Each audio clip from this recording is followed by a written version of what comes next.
through individuation, we can transform that. We can change the unconscious set pattern and start to actively cultivate a relationship with that internal mother.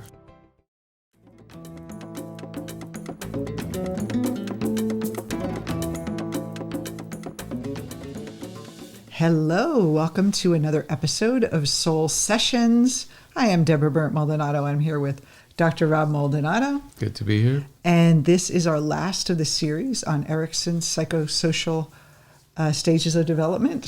Say that in one word. And Jung's individuation process and how they work together. And the topic of today is the Great Mother Archetype. We're going to talk about archetypal creation in our life, the second half of life. But before we begin, I just want to remind you, if you haven't subscribed to our channel here, if you're watching us on YouTube, click the button below and subscribe. And also, if you're new to our podcast and you're listening on Spotify or iTunes or any other podcast service, don't forget to subscribe so you don't miss another episode. Love to have you. So let's start off with a quote. Does it sound okay? That sounds great. And I love this quote. It's by Carl Jung. But we cannot live the afternoon of life according to the program of life's morning. For what was great in the morning will be little at the evening. And what in the morning was true, at the evening will have become a lie. Carl Jung, Modern Man in Search of a Soul. Page 111. Yes, it's a really beautiful quote about individuation and why we need to let go, why we need to live a different life. To me, what that says is that it's a mistake to want to stay young forever, psychologically, emotionally. And hanging on to old grievances or childhood stuff, like after 40, you got to let it go. Yeah. And if we do, of course, we have to pay the price. Mm-hmm. And Erickson's stages of development or psychosocial development here, it took us up to age 40 last time. Now we're getting into 40 to 60, which is, he considers this the stage of generativity versus stagnation. What does generativity mean for us? It means that you have to keep creating and create something new, or you're going to stagnate in your old pattern. So if we keep doing things the same way, a lot of people at this age want to change careers. They've been doing this for a while, and you feel this sense of Groundhog Day. My life is stagnating. I'm not really creating anymore. In the early part of life, everything's new, and you're still making friends and building up career and relationships, having babies. But at 40, it starts to start getting into a routine. And you have to ask yourself, what am I creating that's new and fresh in my life? What am I, how can I create differently in my life? And if we don't, we end up with the stagnation. And then if we stay in stagnation too long, it becomes destructive. Yeah. And we have if you haven't gone through it in your young adulthood, early adulthood, is this idea of the dark night of the soul, where something happens that says, all right, you're going off the rails here. We got to lift you up and shake up your life a little bit, and that's going to get you on the right path. So these events that happen sometimes can feel like a curse, but they're really a blessing. Yeah. I love this idea of this person seeks a sense of contributing to the world, for example, through family and through work. So expressions of generativity, confident, productive work, their own person, willingness to invest in the next generation, achievement of goals, willingness to risk, explore, produce, take charge attitude. On the opposite extreme, or on the other side of the spectrum, it's kind of sitting on the sidelines. You're stagnant. You're watching other people. Maybe you're complaining and blaming the world that you can't make a change. Like you're feeling kind of helpless, but you're not really actively pursuing. I hate my job, but you're not actually doing anything about it. You're withdrawing from the world. You're not giving back. Obesity is actually one of these. I guess it's that kind of like like you think about it, energy. You're gathering on more energy, like not, the unused energy. A fatalistic attitude, and these are again extremes. Dissatisfaction with self, job, life, mate. It's that life sucks right now, and I don't know why. I don't have the right relationship. I don't have the right job. I maybe the health. Maybe I have gained weight, and I'm just kind of everything in my life is up in order. And this kind of resentfulness of life, the bitterness to life. You can, if you don't get into generativity, the opposite would be resentment, like feeling like life isn't fair. That kind of attitude, where the generativity attitude is. The world is my oyster. Let me see what I can make of it. And it really, how does this relate to the mother? Because again, our mother archetype, she gives us a template for how we relate to the world. Is the world friendly? Is it abundant? Is it nurturing? Or is it abandoned me? Has it left me behind? Yes, so here the mother really takes an important role. The mother archetype, right? Last time we talked about how the way we related to our mother and the imprint that we received from our experience with our personal mother is really a reflection and a projection of that internal archetypal mother that we carry around in our psyche. And then we project onto the world, meaning we experience the world the way we experienced our early motherhood or mother experience, I'd say. So the world then becomes our mother, the material world. But it's never too late to have a beautiful, wonderful, nurturing mother. Right. Through a healthy relationship with the mother archetype. Yeah, through individuation, we can transform that. We can change the unconscious set pattern and start to actively cultivate a relationship with that internal mother. So it's a rebirth because the material mother, birth mother, gives birth to the physical body, shapes us and we are shaped by the world. And then at midlife, we have another chance now. We get to choose. Instead of letting the world shape us, we get to shape the world we want to live in. It's such a powerful stage. And we can't really do it too much when we're really young, like teenagers. I mean, we could try to, but there's almost like a rite of passage. You have to kind of build up your ego first.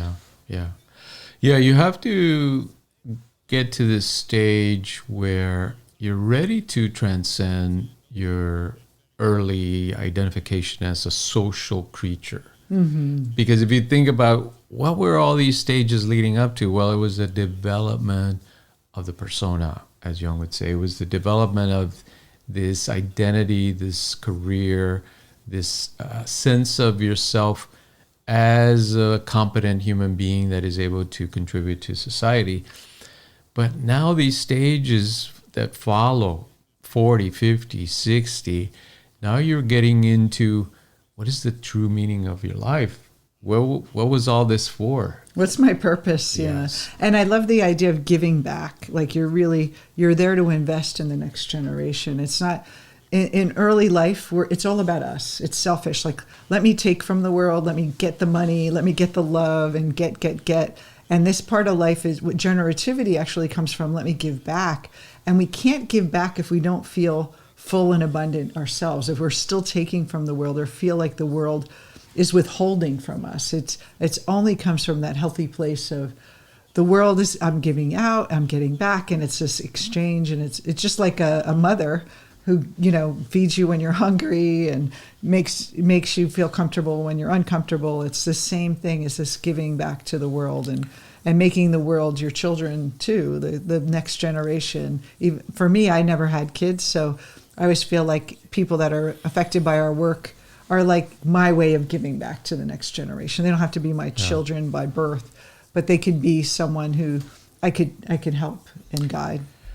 Yeah, and here the individuation process really takes hold because the first part of individuation is going through the shadow work. And shadow work simply means the opposite of what your persona has been. So if you are the competent intellectual person who is creating a great career for themselves, often The shadow would be incompetence, maybe creativity, all the things that did not fit into that persona.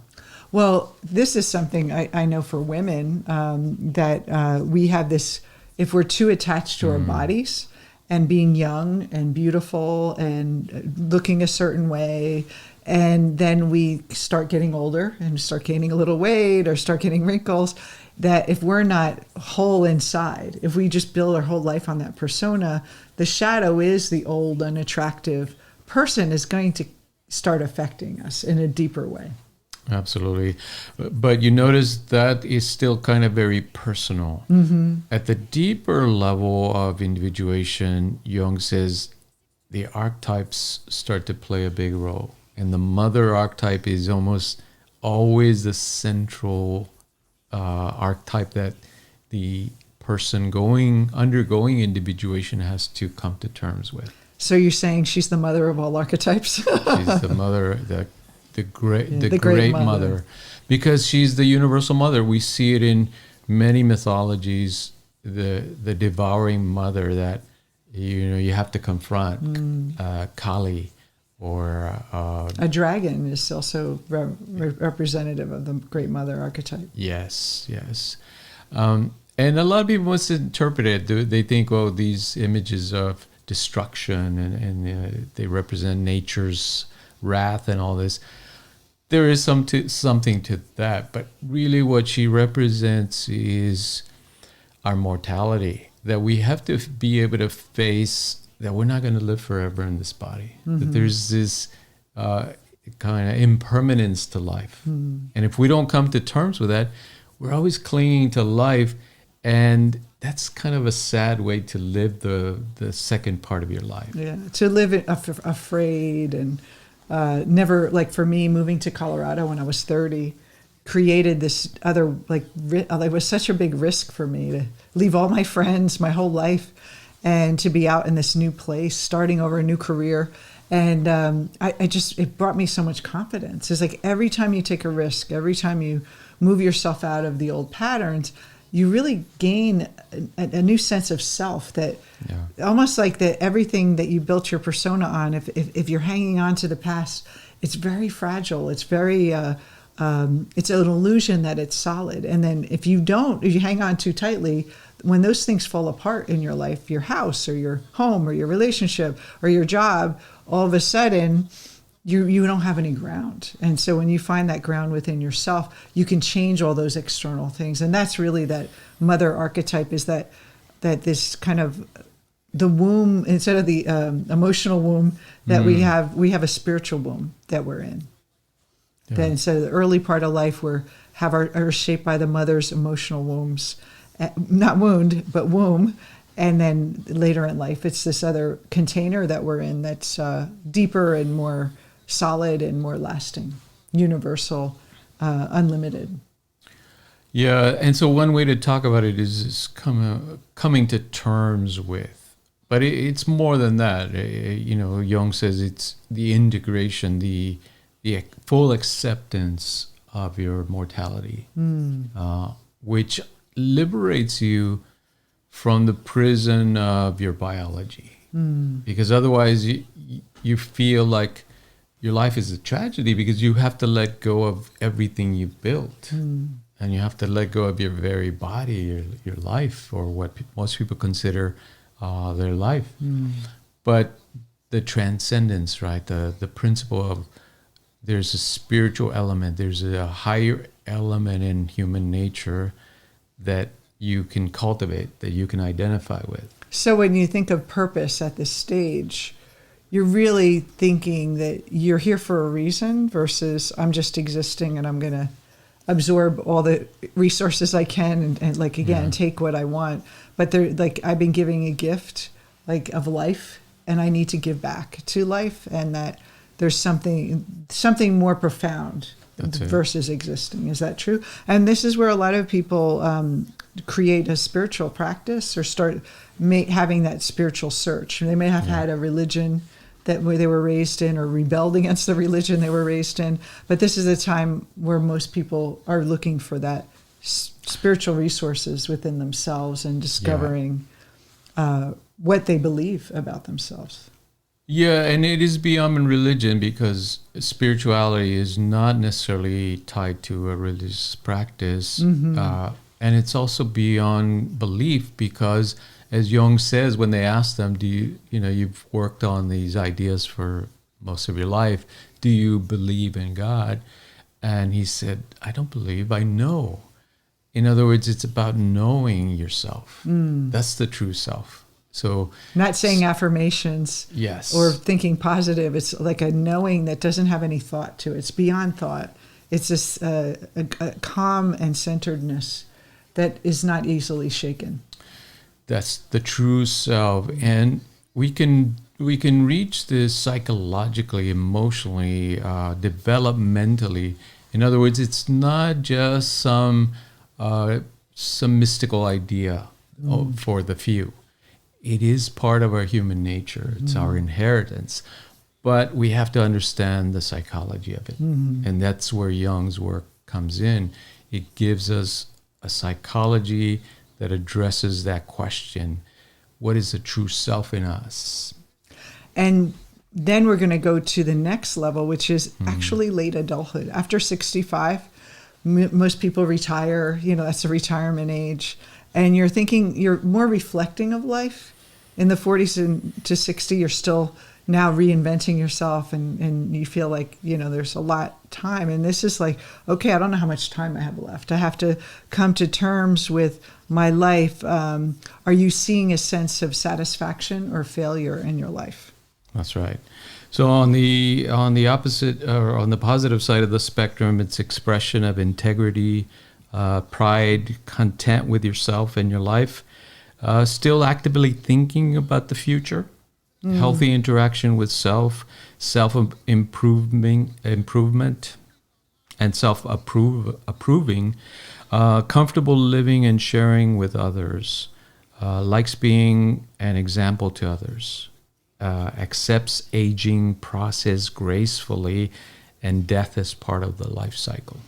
So when I hear that, I think of the wise old woman or the wise old man archetype, that wise mother, the woman who, probably has maybe one or two regrets, but at a whole is proud of her life and is accepting her fate and where she's going, and that, knows that she's going to die, and she doesn't fear it because she has like a knowing of her deeper self, that she's not clinging to life. Or even clinging to her youth. She's like allowing the aging process to happen and accepting that, she might not be able to walk as fast as she used to, and all those things. The opposite of that is this despair and distrust, where on the extreme would be deep resentment of a life wasted. I hear that a lot, like a wasted life is one of the, when we do shadow work with people and we get to the root of what their biggest fear is, they always say a wasted life. It's really, really, in your 20s and 30s, you're already thinking that seed is there, that you do not want to get to the end of your life feeling like you wasted it, that there's nothing left, that there's no life left, like it's almost like you're withering away, low self-esteem, angry at self, society and the world, kind of closing off to others, withdrawing from the world even more, irritable, complaining. We've all been around older people who've had that experience, like a grandparent or something, that, they kind of feel like life went so fast and now they're full of regret, and they feel cheated and angry at life. And you worked in the hospital. You had said that a lot of people finally get to that wake up point at the time, like the last hours of their life, that some of the people are like, wow, like, why didn't I take more risks? Why didn't I do more with my life? Yeah, I mean, it's because if you live from the persona level all your life and you cling to that, right? You always regret losing your career, losing your power to work and to be effective in life, because you're basing your whole existence on this body, this individual persona that you've created, and by nature, it's impermanent. So it's going to go away, whether you whatever you do, right? No matter how many facelifts, no matter how much you work out, it's going to go away. So it's not a very wise approach to towards the end of your life or to after 40 to depend on that as your sole way of being in the world. You have to cultivate this deeper sense that Jung called the self. And also think about earlier stages of cultivating intimacy with others, creating relationships. You don't want to end up at the end of your life alone and isolated. You know, you want to have people that love and care about you too, right? Well, I would say that's a choice, but it has to be a real choice. Yeah. In other words, you don't want to be isolated because or regretting that you wish you were around people that you loved and all that. But if you choose that, if it's a real choice, that's okay too. Some people choose that, and it's fine because it's a choice they've made in a conscious, individuated way. I remember my father when he was diagnosed with leukemia, and he was really facing that this could be it. And I was talking to him, and he said, "You know, I don't have any regrets. I've lived I had a great life. I have no regrets." And I was like, "Wow, I didn't know that about him, that he felt very satisfied." And he said, "I know, because he was smoked for 40 years. So that's where it caused the leukemia." And he said, "I did this to myself. I know I did this to myself. I'm taking responsibility, but I know I've lived a full life. And if this is the end, I've lived a great life." And how many people can say that when they are faced with a life-threatening experience like that? Are they regretting? And sometimes it's a wake-up call. People who have a heart attack or they get a medical issue happen, and they're like, "Oh, you know, I'm going to change my life." It's like almost like that point. We don't want to wait till late adulthood, until the end of our life to come to terms with it. We want to do as much as we can and cultivate and individuate more when we're younger than when we are at the last year or last moment of our life. Yeah, there's great interviews with Jung himself that the BBC did towards the end of his life. He was already in his 80s. But you see the wisdom and the kind of the calmness about his position in life. He knows he's lived a good life. He did what he wanted to do, and what he accomplished the tasks that he set for himself. And again, that knowing, right? They asked him, "Do you believe in God?" "I know. I don't have to believe." It's a direct knowing, a direct experience of the true nature of your inner self. That's real spirituality. That's not some religious practice, not something that you just believe in. It's an actual experience that we should all have. That should be our goal, especially towards the second half of life. I had an interesting dream talking about Jung and individuation and the mother. When and I probably brought this up on one of our other podcasts probably a long time ago, but I'll repeat it. I was 29 and I was thinking about moving to Colorado. And my older brother had just moved to Florida, away from New Jersey too. And I had a dream that we had both died. And my brother and I were laying in our caskets, and there were like strings on top of me. And I woke up in the coffin. I was like, "I'm not ready to die yet." And I was like trying to get out of the threads and to get out, saying, "I want to live, I want to live." And my mother was closing the casket saying, "Now, honey, we paid for the funeral already." Like she was being the practical one. It's your time. You have to go. And I was like, no, no, no. And I just feel like that's was my unconscious saying, you know, the mother's influencing you in a certain way to play it safe, right? Do what you're told.